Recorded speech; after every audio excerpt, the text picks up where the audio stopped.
Good day, everyone. My name is Shamaika M. Tabrada, a Teacher 1 applicant. And today I'm going to have my teaching demonstration for statistics and probability. So my topic is all about parameter and statistics for grade 11 students. So this is my lesson plan.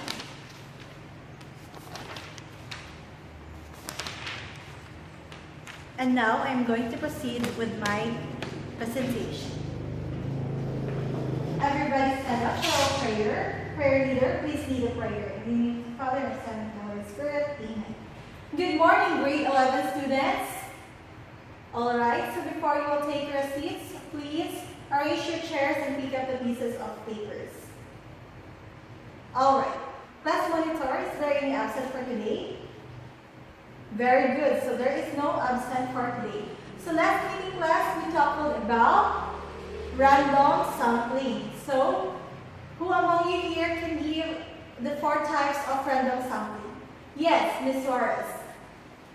Very good. So, the 4 types of random sampling are the systematic, the stratified, the cluster, and of course, the simple random sampling. So, now let's have a short activity. You are going to determine in class whether the statement describes a sample or a population. So let's have number 1. The average rate of all males in the United States. Is it a sample or a population? Very good. So it is a population. Why?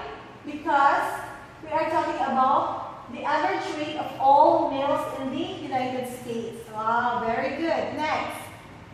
The average test of 10 students in a class of 500. So the answer is, are you sure? So class, the answer is sample. So please do not be confused. What the statement talks about is the average test of 20 students in a class of 500. So 10 students in a class of 500. So it's a sample. And lastly, number 6, from the random sample of 50 wells throughout the United States, the official obtains a mean of 10.7 barrels per day. So the answer is very good. So it is a sample. As the same with number 2, we are talking only with the random sample of 50 wells throughout the United States. So how did you find the activity class? So you are still confused with the sample and the population. So always take note, class, that sample is a part of population. So based on our activity, what will be our topic for today?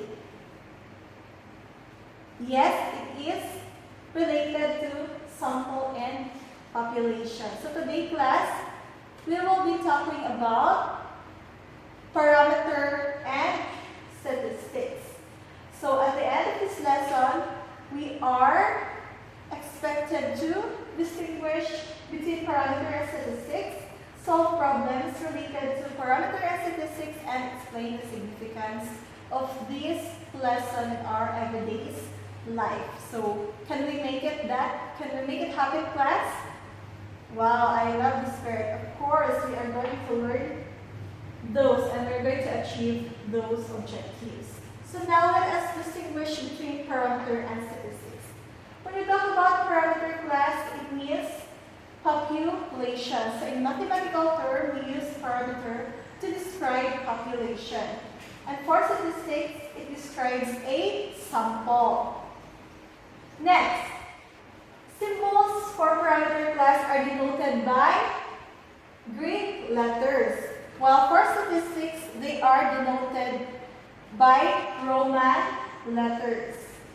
So in solving parameter and statistics, class, we have the following. So we need the population mean, population variance, and population standard deviation.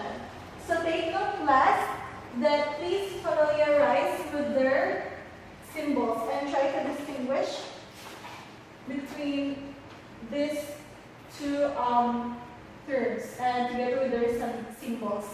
Because it's very important to familiarize with the symbols, especially when you are solving problems related to this too. So we have population mean or mu. So we call this mu. And population variance or sigma squared.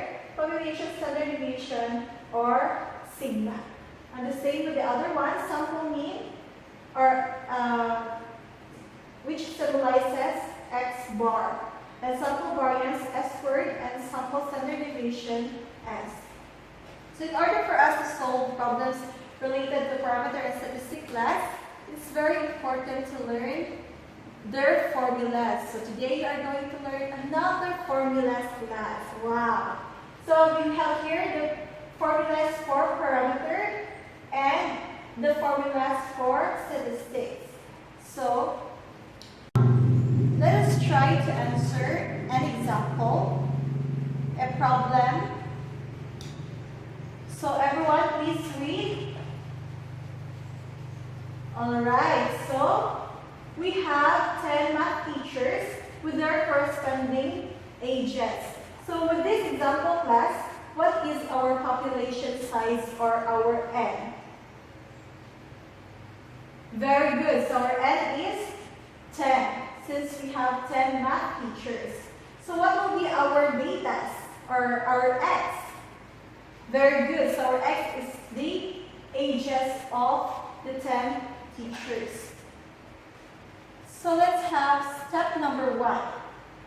Find the sum of the values. So given the values of 10 teachers class or the ages of 10 teachers, we are going to have the summation of x or the sum of the values.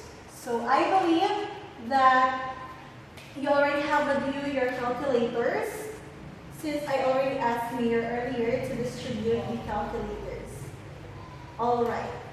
So now let's sum their values or their ages. So we have 30 plus 50. So now we have the summation of x is equal to 348. Next, square each value. So we are going to square each value first. We have 30 squared, we have which is equal to 900. Next, 36 squared is equal to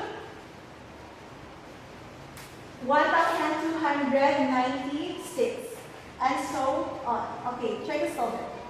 Are you done solving? Alright, so what is the sum of the values being squared? So the sum is 12,262. So since we already have the summation of x and the summation of x squared, we can now substitute to the formulas. So take note class that in the given problem, we are asked to compute for the population mean, the standard deviation, and the variance. So again, with the formula, let us try to substitute. So we have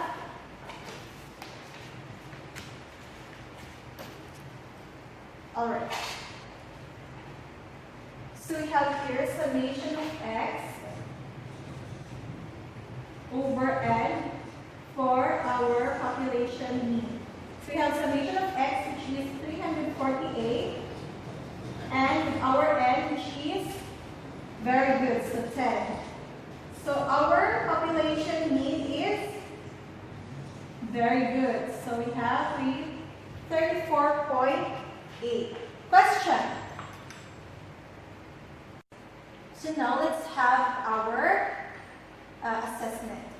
So you will be grouped the same with your group last meeting. So we will be having an activity called raising your tagboard. So, okay. So that's it for today, class. Please write your names on one part sheet of paper together with your scores. So please stand up for our prayer.